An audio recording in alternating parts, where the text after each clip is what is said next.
우리는 제자로서 주님의 뜻대로 살기로 합니다. 찬양하겠습니다. 주님 뜻대로 살기로 했네. 주님 뜻대로 살기로 했네. 주님 뜻대로 살기로 했네. 뒤돌아서지 않겠네. 이 세상 사람 날 몰라줘도, 이 세상 사람 날 몰라줘도, 이 세상 사람 날 몰라줘도 뒤돌아서지 않겠네. 세상 등지고 십자가 지네. 세상 등지고 십자가 지네. 세상 등지고 십자가 지네. 뒤돌아서지 않겠네. 아멘. 여러분 아멘이시죠? 이 세상 사람 날 몰라줘도 뒤돌아서지 않으실 거죠? 아이고, 내가 바자회 때 얼마나 힘들었는데, 나를 그렇게 몰라주나, 그렇게 얘기하지 말자고요. 우리가 지금 입술로 고백했잖아요. 이 세상 사람 날 몰라줘도 뒤돌아서지 않겠습니다. 이런 마음을 날마다 품는 것이 제자로서의 삶인 줄로 압니다. 기도하겠습니다. 하나님 아버지 고맙습니다. 바자회라는 큰 행사를 앞두고 참 많이 걱정도 하고요. 어떻게 이 행사를 또 치루해낼까 걱정도 했고요.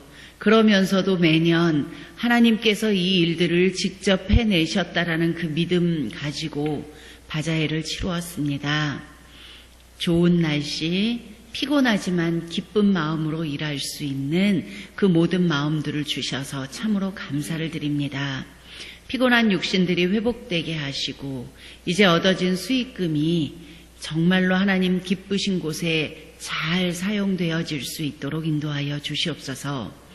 말씀을 함께 나누는 자리에 저희들 불러주셨사오니 몸 따로 마음 따로 그런 모습이 아니라 이 시간 주시는 말씀에 집중할 수 있도록 인도하여 주시옵소서. 날마다 주님 뜻대로 살겠노라고 기도하고 결단하고 때때로 이 세상 사람들이 나를 몰라줘도 그래도 내가 주님을 향하여 나아가고 주님께 드림을 드리는 그러한 우리가 되어지도록 날마다 훈련하는 우리가 되게 하여 주시옵소서. 감사합니다. 예수님의 이름으로 기도드립니다. 아멘. 예, 저랑 2번 공부하셨습니다. 처음에는요, 부르심을 받은 예수님의 제자, 그래서 제자로서의 어떤 특징 3가지가 있었는데요. 하나님보다 어떤 것들을 더 사랑하지 말아야 합니다. 심지어 내 생명이라도 하나님보다 더 사랑하지.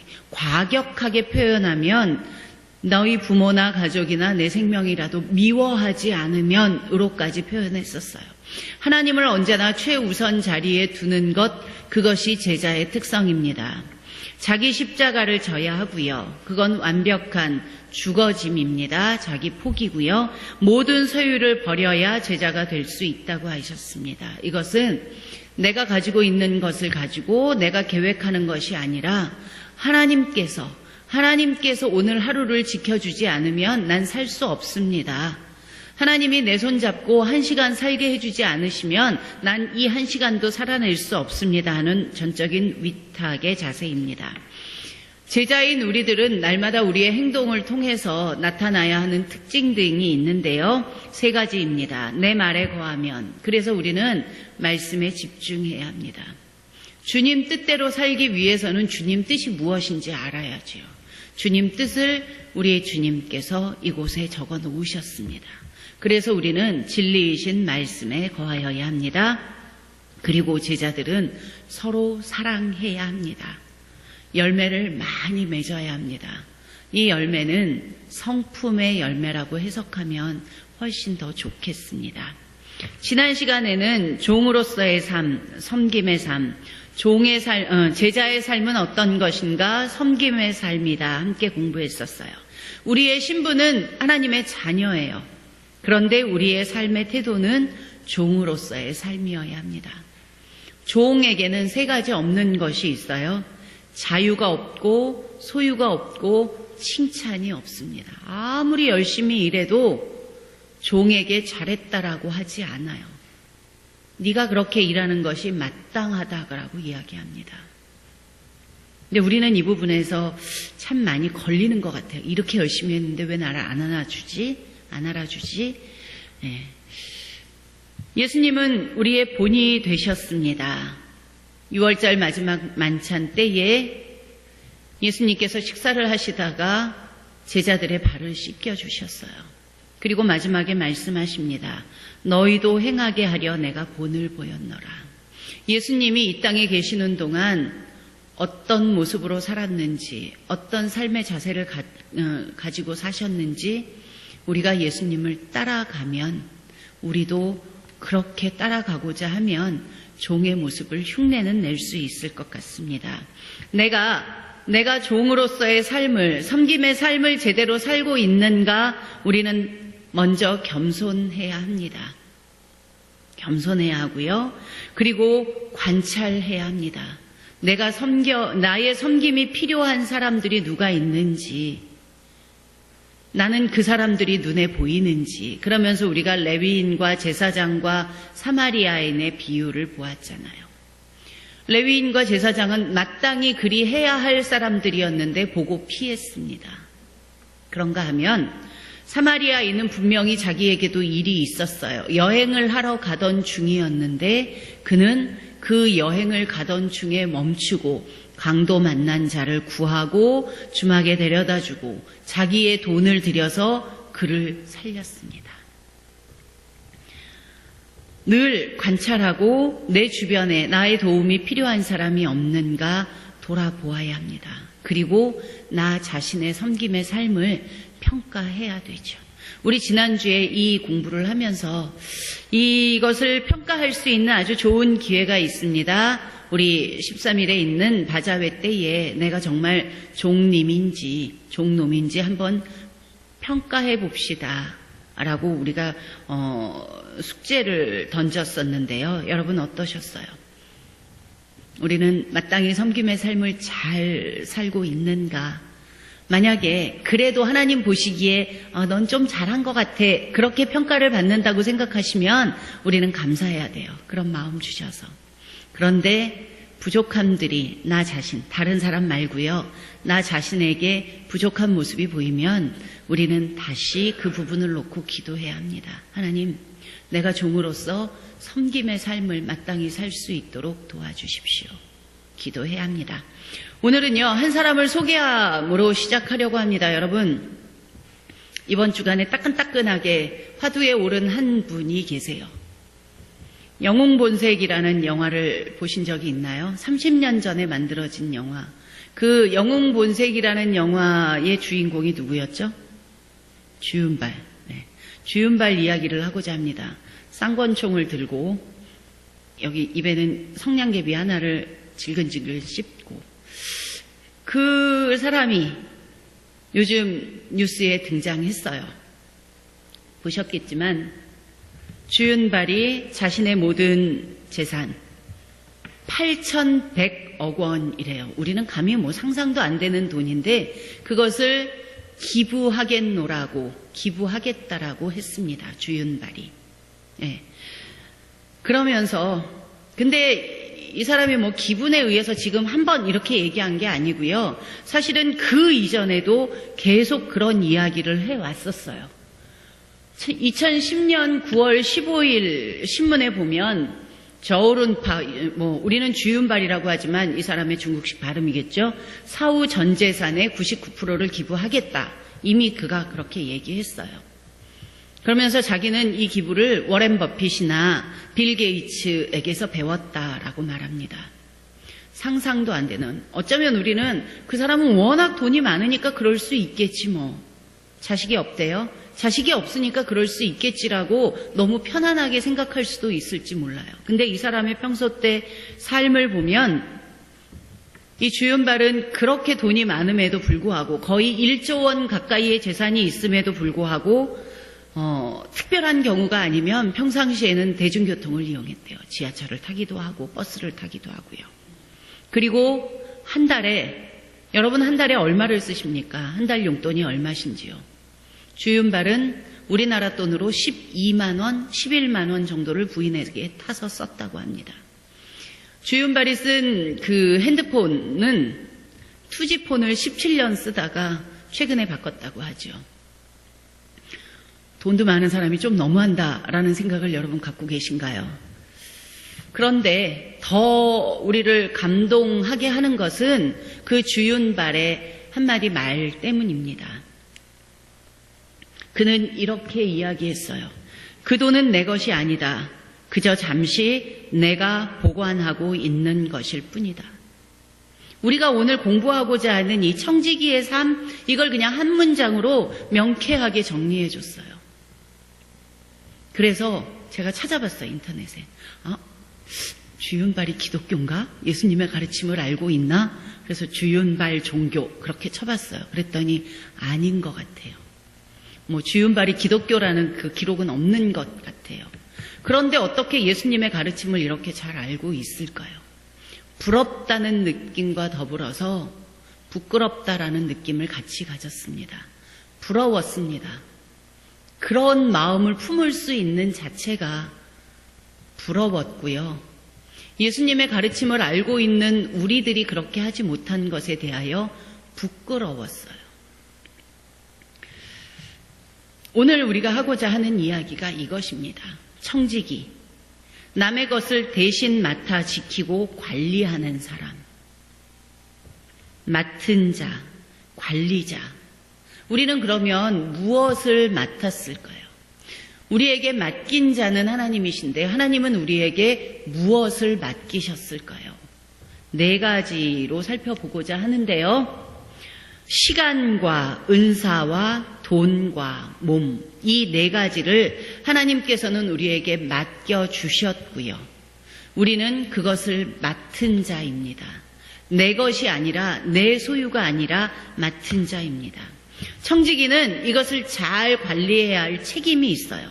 내게 주어진 시간도, 은사도, 돈도, 몸도 내 것이 아니라 이것을 잘 관리할 책임을 우리가 가지고 있습니다. 왜 우리는 청지기의 삶을 제대로 살지 못할까? 게으름 때문이기도 하고요. 또 아닌 관리가 아니라 내 소유라고 착각하기 때문이기도 합니다. 내 돈, 내 시간, 내 능력, 내 소유, 우리 그런 말들을 너무 쉽게 하고 있잖아요. 그래서 우리는 잘 관리자로서, 청지기로서 잘 살아가지 못합니다. 1번 문제 보겠습니다. 고린도전서 4장 2절에서 바울은 청지기에 관하여 무엇을 가르쳐 줍니까? 성경 문제를, 이렇게 성경을 다 찾아오셨죠. 아까 보니까 우리 현연아 권사님 열심히 찾고 계시던데, 맡은 자들에게 구할 것은 무엇이라고요? 충성이라고요. 충성. 충자라는 그 한자어를 보면 가운데 중자의 밑에 마음심이 있어요. 내 마음의 중심을 다하는 것이에요. 내 마음이 흔들리지 않고 내 마음의 중심을 다해서 그 일을 해나가는 것을 우리는 충성이라고 합니다. 하나님이 우리에게 맡겨주신 시간 활용, 여러분에게 맡겨주신 재물, 은사, 여러분의 육신, 이러한 것들 흔들리지 않고 중심을 다해서 여기까지 오셨는지 우리는 다시 한번 돌아봐야 합니다. 2번, 하나님께서 당신이 충성스러운 청지기가 되시기를 원하는 영역들은 아까 말씀드렸고요. 성경 찾아서 쓰시면 되겠습니다. 3번 문제 갑니다. 마태복음 25장 14절에서 30절, 청지기로서 충성스럽다는 근거는 무엇입니까? 이 본문은 그 달란트 비유예요. 5달란트 받은 자, 3달란트 받은 자, 1달란트 받은 자. 충성스럽다는 근거는 결과를 얼만큼 남겼느냐가 아니에요. 결과를 얼만큼 남겼느냐라면 분명히 5달란트 받은 자와 3달란트 받은 자가 그 상급이 달랐어야 해요. 그런데 예수님은 말씀하십니다. 5달란트를 받은 자는 바로 가서 그것으로 장사하여 또 5달란트를 남겼고요. 17절에 보면 2달란트 받은 자도 그같이 하여 또 2달란트를 남겼습니다. 그런데 예수님은 똑같이 칭찬하세요. 너희가 작은 일에 충성하였으니 내가 너희에게 큰 것을 맡기리라. 착하고 충성된 종아. 그렇게 말씀하십니다. 성과와 결과물에 대한 칭찬이 아니라 마음의 자세와 태도에 대한 칭찬입니다. 요즘 또 이렇게 뜨거운 뉴스가 하나 있죠. 숙명여고라는 강남의 좋은 학교에서 어느 날 쌍둥이 쌍둥이 학생들이 하나는 이과에서 하나는 문과에서 전교 1등을 했습니다. 그것을 이상하게 살핀 부모들과 그게 문제거리가 됐고요. 결론적으로는 아버지인 교무부장이 딸들에게 문제를 넘겼다라는 쪽으로 그렇게 가닥을 잡히고 있는 것 같아요. 왜 그랬을까요? 이 나라는 우리가 살고 있는 이 세상은 결과와 성과 중심이기 때문에 그래요. 그런데 주님은 그것이 아니고 마음의 자세와 태도에 대한 칭찬입니다. 내 마음이 최선을 다하고 있다면 우리의 결과가 만족스럽지 못해도 우리의 중심을 하나님께서는 칭찬해 주실 것입니다. 이제 4가지를 한 가지 들어가 볼 텐데요. 먼저 시간 사용입니다. 남녀노소를 불문하고 우리 모두에게는 똑같이 하루에 24시간, 한 주에 168시간이 주어집니다. 여러분의 지나간 한 주간은, 여러분의 지나간 168시간은 어떠했는지요? 거기 표가 있습니다. 여러분 그 15쪽 보시면 그 표에다가 여러분 하루 시간표를 한번 작성해 보세요. 우리 주일의 삶과 평일의 삶은 좀 다르기 때문에 제가 평일 하루 시간표를 작성해 보세요라고 드렸습니다. 네. 볼펜이 없으신 거죠? 하시려는데 볼펜이 없으신 거죠? 네. 혹시 집에서 해오신 분? 혹시 집에서 이거 그려보신 분? 네. 현 권사님 그려오셨죠? 손가락도 아프시면서. 네. 한번 이렇게 얘기해 주실 수 있으시겠어요?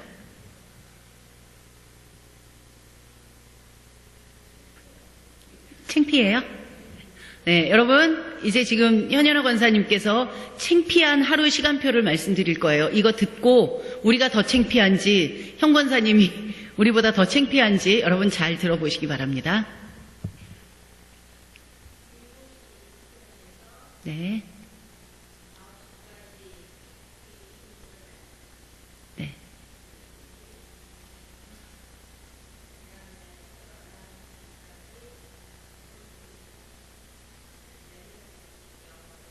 네. 네. 네. 네. 5시까지 뭐요? 독서. 네. 네.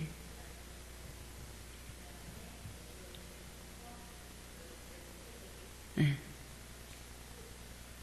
네. 취침. 11시에 취침. 하나도 안 창피하신데요. 큐티도 하시고 독서를 그렇게 많이 하시고 오히려 권사님의 이야기를 듣고 부끄러우신 분들, 더 창피하신 분들 분명히 계실 줄 압니다. 여러분 집에 가서 한번 그려보시기 바랍니다. 나는 하루 내게 주어지는 24시간을 어떻게 살고 있는가. 내게 주어진 하루하루를 최선을 다해 열심히 살아가는 것, 그것이 우리가 삶으로 드리는 예배입니다. 혹여 말씀을 읽는 시간과 큐티하는 시간과 조금 더 주님과 가까이 하는 시간이 조금 늘어나야 된다라고 생각하신다면 어느 부분에 그 일정을 줄이고 그 부분을 채울 수 있을런지 여러분 그런 것까지도 내가 해놓은 결과를 보고 좀 계획해 보시면 좋을 것 같습니다. 한 가지를 더 해볼게요. 그 밑에 보시면 아래 표에 당신의 삶에 나타나는 우선순위에 따라 번호를 쓴 후에 당신의 삶을 위한 하나님의 우선순위라고 생각되는 대로 번호를 적어보세요. 그러니까 내용이 있고요. 왼쪽은 나의 우선순위, 내가 지금 중요하다고 생각하는 우선순위 번호를 쓰시는 거고요. 하나님이 보실 때는 어떤 순서일까? 여러분 양쪽에 숫자를 한번 적어보세요. 1번부터 5번까지겠죠.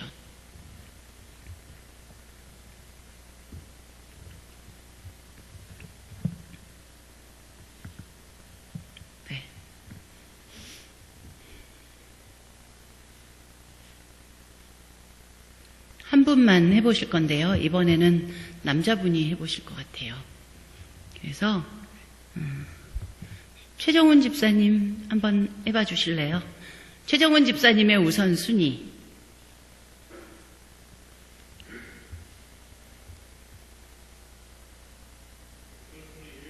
네. 네. 네. 네. 네. 네. 예. 응? 응? 네. 네. 네. 네. 네. 네. 기타. 한때 우리는 가족과 교회 사역 중에서 그 하나님과 교회 사역과는 또 달라요. 나와 하나님과의 관계와 내가 교회 일을 하는 것과는 같은 것이 아닙니다. 그리고 우리는 한때 잘못 배웠을 때 가족은 다 내팽개치고 교회 일에 우선해야 한다라고 배웠던 때가 있고 그렇게 살았던 때가 있어요. 저 역시도 옛날에 그랬고요. 지금 그 부분에 있어서 저는 많이 후회하고 있어요. 지금 아이들이 어렸을 때 정말 엄마가 필요했을 텐데 나는 왜 그때 아이들에게 조금 더 시간을 내어주지 못했을까라는 생각을 많이 해요. 많이 하면서 만약에 그때로 다시 돌아간다면 내가 우선순위를 조금 더 지혜롭게 순서를 잡았을 텐데 다시 그때로 돌아갈 수 없어서 참 안타깝기도 해요. 그때는 그게 맞는 줄 알았어요. 가정은 일단 가족은 알아서 그리고 이 먼저 그 나라와 그의 의를 구하라 그리하면 이 모든 것을 너희에게 주시리라를 제가 잘못 해석하고 있었던 거예요. 그래서 그 부분에 대해서 아이들에게 참 많이 미안해요. 그러나 여러분 한번 곰곰이 생각해 보시고요. 두 개의 우선순위를 비교해 볼 때 이 둘을 일치시키기 위해서 나의 우선순위를 변경할 필요가 있는가 한번 살펴보시고요. 나의 여러 활동들 중에 이 우선순위의 균형을 위해서 계속적으로 평가해야 합니다. 그래야 우리가 현명하게 시간을 사용할 수가 있습니다.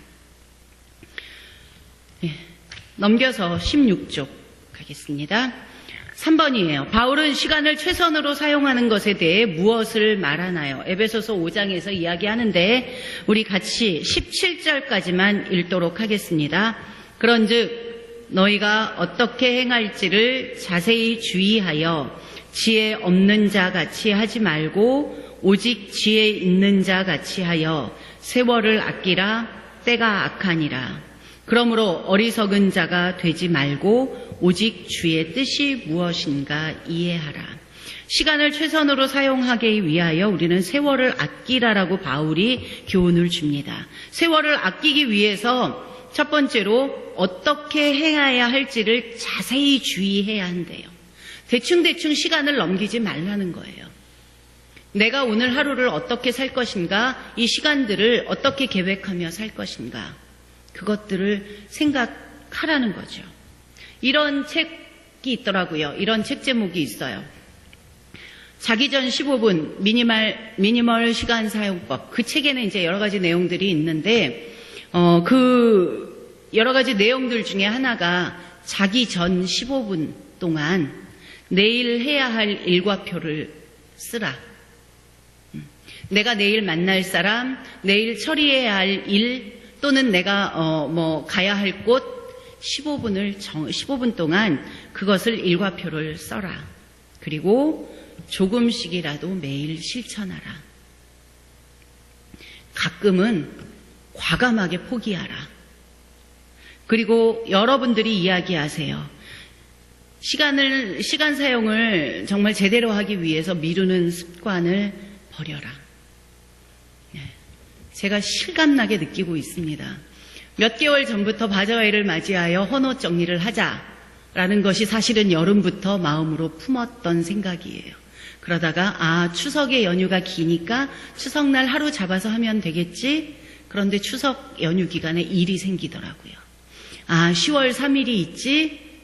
10월 3일도 또 다른 일이 생겼고요. 10월 9일 약속이 생겼고요. 결론은 마음만 먹었어요. 미루다 못했어요. 이제 마음속으로 내년에는 꼭 미리 해야지 하겠지만, 예를 들어 우리가 이제 성경을 읽고자 했잖아요. 연초에. 여러분 얼마나 읽으셨습니까? 하루에 3장씩 읽읍시다. 우리 주보에 보면. 근데 이게 밀린단 말이에요. 그러면 조금씩 읽으면 되는데, 내가 한 3일 밀렸으니까 3일치를 한꺼번에 읽어야지. 그러다 보면 계속 못 읽는 거예요. 그래서 가끔은 과감하게 지나간 이틀치는 포기하고 오늘 것만 읽으면 돼요. 매일 조금씩. 그런데 우리는 그동안 못했던 거 한꺼번에 모아서 하려고 하다 보니까 점점 더 못하게 되는 거예요. 시간을 자세히 주의해서 하나님께서 우리에게 우리에게 시간을 선물로 주시는 그 의도가 무엇인지 이해하면서 사용해야 합니다. 많은 분들이 그렇게 이야기하더라고요. 내가 할 수 있는 일들을, 우리는 슈퍼맨이 아니기 때문에 내가 할 수 있는 일들이 100%가 아니래요. 그래서 가끔은 거절할 수 있는 용기도 필요하다. 내가 오케이 해줄 수 있는 것과 내가 할 수 없는 것에 대해서는 지혜롭게 노라고 이야기할 수 있는 그러한 모습도 필요하다라고 많은 분들이 이야기하시더라고요. 시간을 현명하게 사용하는 방법, 먼저 계획하십시오. 우선순위대로 내가 해야 할 일을 기록해 보세요.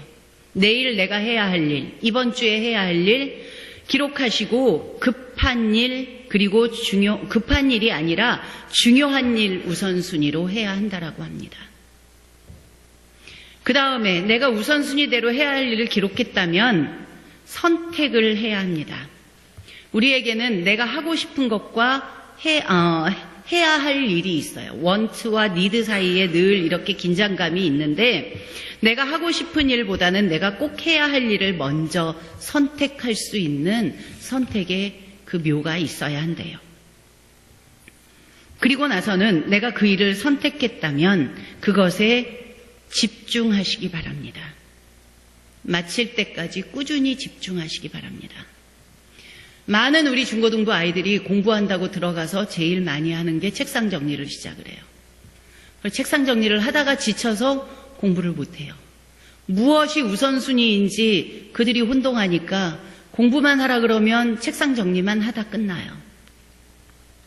무엇을 내가 해야 하는지, 무엇에 더 많이 집중해야 하는지 여러분의 하루를 돌아보시면서 내가 정말 잃어버리고 있는 시간은 없는지, 그 시간 내 것 아닌데, 특히 우리 어르신들은 어제가 그날이고 오늘이 그날이고 내일도 그날이고 그렇게 생각하지 마시고요.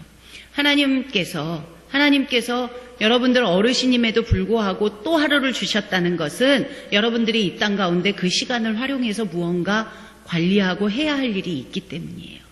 그래서 그 부분을 두고 기도하시기 바랍니다. 하나님, 내가 이렇게 연로했는데, 내가 아픈데도 많은데 또 내게 하루를 주신 이유가 무엇일까요? 기도하며 그 하루하루를 정말로 최선을 다해 살아가는 저와 여러분이 되시기를 원합니다. 두 번째는요, 은사 부분을 가도록 하겠습니다. 첫 번째는 우리가 시간을 잘 관리해야 하는 것에 대해서 공부를 했고요. 두 번째는 은사 부분입니다. 하나님께서 우리들에게 은사를 주셨어요.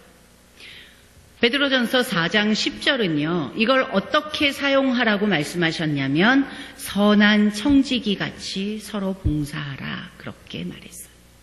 선한 청지기처럼 내게 주신 은사를 가지고 그것들을 활용해야 합니다. 로마서 12장에는 7가지의 은사가 나오고요.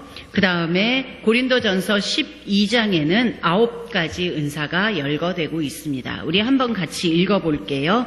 로마서 12장의 7가지 은사를 같이 읽습니다. 시작. 예언, 섬기는 일, 가르치는 일, 위로하는 일, 구제하는 일, 다스리는 일, 긍휼을 베푸는 일. 고린도전서 12장에는 조금 더 많이 9가지의 은사를 말하고 있습니다. 같이 읽습니다. 지혜의 말씀, 지식의 말씀, 믿음, 병 고치는 은사, 능력 행함, 예언, 영들 분별함, 방언, 방언의 통역. 이런 은사가 여러 종류가 소개되고 있어요. 은사는 하나님께서 우리에게 주신 선물입니다. 선물이라는 의미를 가지고 있고요. 그러면 은사의 관리자인 우리는 이 은사에 대해서 어떤 생각들을 가지고 있어야 하는가? 첫 번째로 은사는 다양하다. 하나님께서 다양한 은사를 모두에게 나누어 주셨어요. 모든 은사를 한 사람에게 몰아주시지는 않습니다. 한 사람에게도 은사를 한 개도 안 주시는 사람은 없어요. 우리 모두는 하나님께서 주신 은사 하나씩을 다 받았어요. 나는 어떤 은사를 받았을까? 하나님이 나에게는 어떤 은사를 주셨을까? 여러분 기도하시고 여러분의 은사를 발견해 내시기를 바랍니다. 은사를 왜 주셨을까? 자랑하라고 주신 것이 아니고요. 자기의 유익을 위해 쓰라고 주신 것이 아니고요. 어떤 이는 다른 사람들보다 탁월하게 악기를 연주하거나 노래를 잘하거나 그걸 다른 사람 앞에 자랑하라고 주신 것이 아니고요. 공동체의 유익을 위해 사용하라고 주신 것이에요. 우리의 몸에는 여러 가지 지체가 있는데 다 다르게 생겼어요. 여러분 손가락만 봐도 내 손가락 5개가 다 똑같이 생기진 않았어요. 엄지손가락이 있는가 하면 쓸모없을 것 같은 새끼발가락도 있습니다. 그러나 이들이 다 다른 모양이지만 각기 자기의 자리에서 자기의 역할이 있어요. 우리 몸에 있는 것 그 어느 것 하나도 없으면 우리 몸을 건강하게 유지하는 데에 어려움이 있다고 합니다. 마찬가지예요. 교회 안에 여러 다양한 은사들을 소유한 여러 지체들이 있습니다. 어떤 은사가 더 좋은 것이냐? 그것은 엄지손가락이 더 좋아? 엄지발가락이 더 좋아하는 어리석은 질문과도 똑같은 거예요. 은사에는 차등이 없습니다. 그러나 다양하게 나누어 주셨어요. 왜 그렇게 다양하게 나누어 주셨을까? 교회 공동체를 세우기 위해서. 합력하여 선을 이루라고 하나님께서 주신 것이에요. 내게 맡겨주신 은사는 잘 사용하고 관리하셔야 합니다. 여러분, 섬김의 은사가 있으신 분들은요, 열심히 섬기세요. 또 요리나 조리, 이런 어떤 살림의 은사가 있으신 분은요, 열심히 또 그 부분을 통해서 섬기시고요. 가르침의 은사가 있으신 분들은 교사하셔야 합니다. 구역장 하셔야 하고요. 왜냐하면 하나님께서 사용하라고 주신 거예요.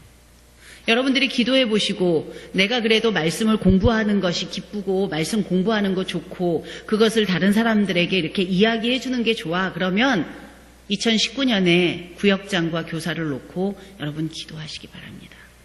주신 은사 내가 활용해야죠. 하나님께서 그렇게 하라고 주신 것이잖아요. 은사는 여기까지. 3번 16쪽에 3번 봅니다. 우리는 나의 은사에 대해 어떻게 생각해야 합니까? 로마서 12장 3절을 읽어드립니다. 마땅히 생각할 그 이상의 생각을 품지 말고 오직 하나님께서 각 사람에게 나누어 주신 믿음의 분량대로 지혜롭게 생각하라. 하나님께서 나에게 가장 적절하게 딱 맞는 은사를 주셨다라는 만족감을 가지시라는 거예요. 우리 속담에 남의 손에 떡이 커 보입니다. 그래서 남들이 가진 건 되게 더 좋아 보이고 더 잘해 보이고 그것을 갖지 못한 나는 되게 초라해 보이고 우리 모두 그렇게 생각될 때가 있어요. 그런데 누군가는 나를 보면서 또 그렇게 생각할 수 있어요. 나는 왜 저 사람처럼 따뜻한 마음이지 못하지? 나는 왜 저 사람처럼 따뜻하게 말하지 못하지? 나는 왜 저 사람처럼 주방에 이런 실력들이 없지? 뭐 이런 생각들을 누군가는 할 수 있어요. 내게 남들보다 조금 더 잘하는 그런 어떤 것을 주신 것은 무엇일까 생각해 보고요. 그러면 나는 그 은사를 어떻게 사용할 것인가? 하나님께는 영광이고 교회 공동체에는 유익이고 이웃에게는 덕을 끼치고 그리고 제일 중요한 건 나에게 기쁨이 되어야 해요. 나에게 기쁨이 되어야 합니다. 교사들을 보면요. 수련회를 가잖아요. 수련회를 가면 1년에 한 번 있는 자기의 휴가를 수련회를 위해 올인을 해요. 뭐 그렇다고 일당을 따져주는 것도 아니에요. 그리고 이 수련회를 준비하기 위해서 얼마나 많은 수고를 해야 되는지 몰라요. 그런데 그들이 수련회에 아이들과 함께하는 그 모습을 보면 도대체 뭐가 좋아서 저렇게 기뻐하나. 지 시간 쓰고 지 노력 쓰고 때로는 지 돈도 더 많이 쓰면서 뭐가 그렇게 기쁘지? 기쁘니까 하는 거예요. 하나님께서 그에게 교사의 은사를 주셨고 그것을 본인이 기쁘니까 하는 거예요. 우리 교회에 성가대가 둘이 있습니다. 호산나가 있고 글로리아가 있는데요. 특히 글로리아는 아침 8시까지 와야 돼요. 8시에 와서 1시간 해요. 아무도 안 시켰어요, 솔직히. 솔직히 글로리아 성가대원들 보면 아무도 하라고 그렇게 권면하지 않았어요. 본인들이 해요. 토요일 날 몇 시에 자든 얼마나 피곤하든 아침 8시면 와서 뭐가 그리 좋은지 아침부터 소리를 막 높여가면서 연습을 해요. 그냥 내가 좋아서 하는 이 일이 하나님께 영광이 될 것 같아. 내가 좋아서 하는 이 일이 우리 영암교회 성도들이 예배 드리는 데에 유익이 될 것 같아. 그 마음인 거예요. 여러분이 교회의 어떤 사역들을 하면서 기쁜 마음이 솟아난다면 그것은 하나님께서 여러분에게 주신 은사라고 생각하시면 돼요. 그것을 10분 활용할 수 있도록 기도하시기 바랍니다. 예, 은사는 여기까지 하고요. 돈 이야기를 좀 하도록 하겠습니다. 그 다음엔 돈입니다. 로버트 하스팅스라는 사람이 이런 얘기를 했어요. 돈 관리는 하나의 기술이라기보다는 마음의 자세이다. 돈 관리는 기본적으로 자기 자신의 관리 또는 자신의 감정 관리다. 훈련되지 못한 돈 사용은 훈련되지 못한 인격을 낳는다. 우리 몇 개월 전에 30대 1위를 수련회를 했는데 그리스도인의 재정관리를 강의해 주신 분이 그 강의한 중에 있었던 구절인데요. 성경에 보면 돈과 소유에 관한 말씀이 2350구절이 있대요. 성경 전체의 약 한 8% 정도 됩니다. 예수님의 비유 말씀 중에도 36개 가운데 16개가 돈과 소유에 관한 비유입니다. 그만큼 우리가 이 땅에 살면서 이 돈, 재물 이것과 구분해서 이것과 동떨어져서 살 수 없기 때문이에요. 그런데 성경은 분명히 말합니다. 디모데전서 6장 10절에서 돈을 사랑하는 것이 일만하게 뿌리다. 돈을 사랑하지 말아라 라고 분명히 말하고 있어요. 돈을 사랑하다 보면 정말 정작 사랑해야 할 사람을 사랑하지 못하는 경우가 얼마나 많은지 몰라요. 돈 때문에 가족을 죽이기도 하고요. 돈 때문에 누군가를 속이기도 하고요. 돈은 사용의 대상이지 사랑의 대상이 아닙니다. 그래서 누가복음에서도 이렇게 말씀하시죠. 하나님과 재물을 겸하여 섬길 수 없다. 하나님 말고 다른 수많은 것들이 있을 텐데 우리가 주인으로 삼을 만한 수많은 것들이 있을 텐데 왜 콕 집어 재물이라고 했을까? 우리가 그만큼 이 돈에 재물에 휘둘려 있기 때문에 그래요. 매여 있기 때문에 그렇습니다. 여러분은 하나님과 재물을 겸하여 섬기고 계시지는 않은지요? 우리 자신을 돌아보아야 합니다. 이런 말도 해요. 돈은 쓰는 게 남는 거다. 네, 이런 말 들어보신 적 있을 거예요. 세상의 해석은 그렇습니다. 열심히 써라. 너 자신을 위해.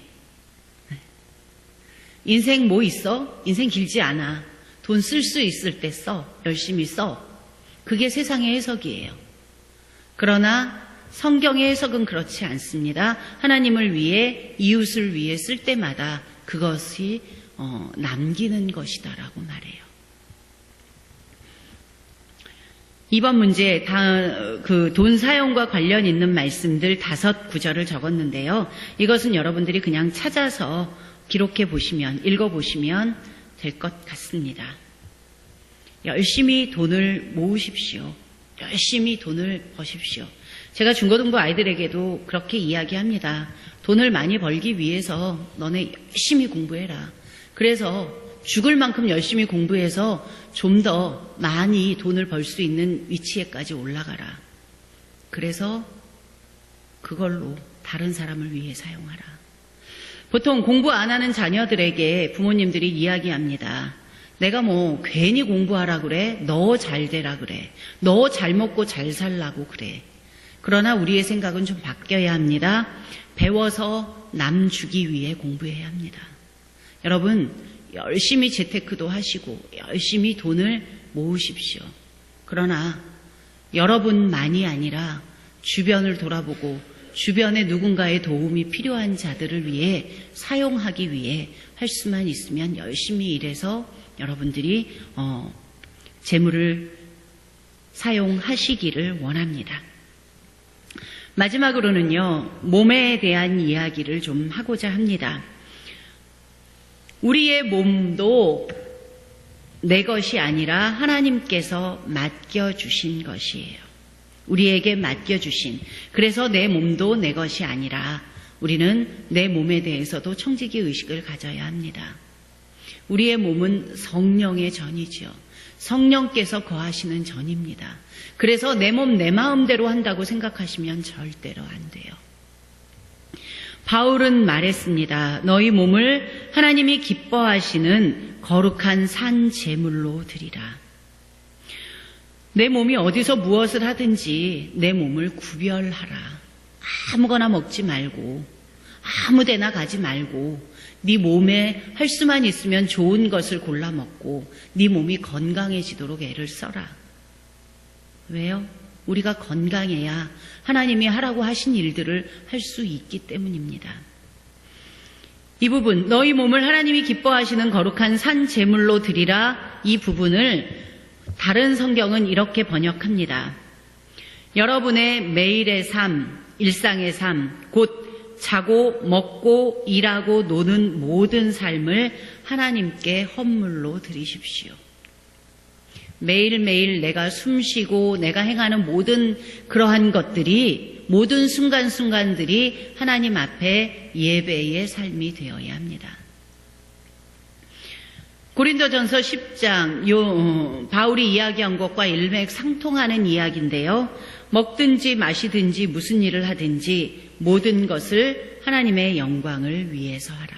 여러분, 음식을 하나 드실 때에도 이것이 내 몸에 좋은가? 내 건강에 좋은가 아닌가 한 번 더 생각하시기 바랍니다. 한 스푼 더 드시고 싶을 때에도 내가 지금 이 숟가락을 내려놓는 게 맞는가 아닌가 생각을 하셔야 합니다. 우리가 먹을 것에 그 절제가 필요함이 과식, 과욕 이러한 것들이 우리 몸을 절대로 건강하지 못하게 합니다. 제 말이 조금 떨리죠? 이 부분 얘기할 때. 제가 잘 안 되는 부분이거든요. 네. 어쩌녁에도 모임이 있었고요. 과식을 했습니다. 새벽 2시에 일어나서 밤 새도록 아팠습니다. 생각나는 거 딱 하나예요. 과식했구나. 너무 먹었구나. 몇 숟갈 미리 내려놓을 걸 그걸 못했구나. 내 입이 당기는 대로 먹었구나. 여러분, 저뿐 아니라 여러분에게도 그러한 기억들이 있으실 거예요. 요한은 말합니다. 몸도 중요하다라고 말합니다. 내 영혼이 잘됨 같이 내가 범사에 잘되고 강건하기를 내가 간구하노라. 영혼이 먼저 잘 되고요. 그러면 범사에 잘 되고요. 몸도 강건해야 합니다. 우리는 육과 영 두 가지를 가졌습니다. 내 육신이 어떠하든지 나는 영으로만 하나님께 나아갈 거야. 우리는 그렇지 못해요. 이 땅에서 살고 있는 동안 영육이 함께하기 때문에 여러분 아시죠? 내 몸이 너무 아프면 기도도 잘 안 돼요. 내 몸이 너무 아프면 생각도 긍정적이지 않게 돼요. 그래서 우리의 몸이 건강하도록 여러분 기도해야 하고요. 그리고 어떻게 하면 내 몸의 건강을 조금 더 지킬 수 있을까 고민하셔야 하고요. 운동도 하시고 드시는 것도 잘 드시고 생각도 긍정적으로 하시고. 그래서 마지막으로 이렇게 건강하는 법, 그러면 인터넷에도 요즘 너무너무 많이 나와 있어요. 건강을 위해 건강 음식 먹기, 몸에 좋은 슈퍼푸드, 소울푸드 엄청 많은데 이런 책이 있습니다. 예수님의 건강 10계명. 레오날드 스위트 목사님이란 분이 쓰신 책인데요. 거기 보면 10가지의 건강 10계명을 적어 놓으셨어요. 이거 성경 말씀처럼 중요한 건 아닌데 그냥 한번 같이 읽어보도록 하겠습니다. 1. 네. 많이 웃으십니까? 여러분, 옆분을 향해서 웃어주시기 바랍니다. 여러분, 옆에를 보세요. 옆에 안 계시면 앞뒤로 보세요. 웃으세요. 네. 보통 건강한 영혼을 간직하고 있는 사람은 하루에 적어도 100번 이상 웃는데요. 오늘 몇 번이나 웃으셨어요? 우리 웃음 치료에 관한 강의도 많이 들었었잖아요. 근데 웃음 치료하시는 분이 그렇게 얘기하더라고요. 억지로라도 웃어라. 거울 보고 웃어라. 네.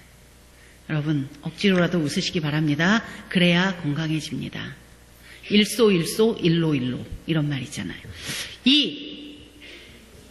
네. 친구를 사귀어라. 3. 네. 4. 네. 4 한 번만 더 합니다. 4. 예. 운동은 숨쉬기 운동밖에 안 하시는 분들 걸으시기 바랍니다.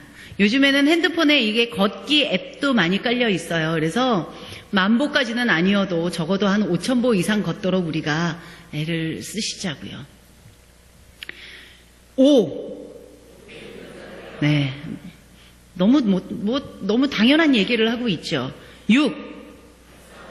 네. 예수님은 먹고 마시는 것을 중요하게 여기셨어요. 우리 이런 말 있잖아요. 밥이 아니야. 밥을 한 끼 먹는다 그게 아니야. 주일날 힘들어요. 200명 이상의 식사를 준비하려면 얼마나 힘들겠어요. 근데 매주 준비해서 먹어요. 왜요? 밥이 아니니까요. 함께 밥을 먹는다는 것은 밥 이상이거든요. 예수님은 음식에 관한 내용 복음서에 아주 많고요. 그런 비유들을 많이 드시기도 했고요. 그리고 제자들을 위해 직접 아침 식사를 챙겨주시기도 하셨어요. 여러분, 밥상을 차리십시오. 여러분의 밥상을 차리고 친구들을 불러서 많이 웃으시기 바랍니다. 7. 네, 잔치하는 기분으로 사십시오. 8. 때론 일상에서 벗어나십시오. 앞만 보고 달려가지 말자라는 거예요. 9. 아무리 해도 안 되는 부분들이 있어요. 우리의 인생 가운데 아무리 신경을 쓰고 스트레스를 받아도 안 되는 부분이 있어요. 그러면 수고하고 무거운 짐은 주님께 가져오고 주님이 우리 일상 속에 베풀어 주시는 기적을 믿고 바라보시기를 바랍니다. 해냈잖아요. 바자회 기적처럼 좋은 날씨 가운데 어쨌든 해냈잖아요. 그죠? 마지막 10번.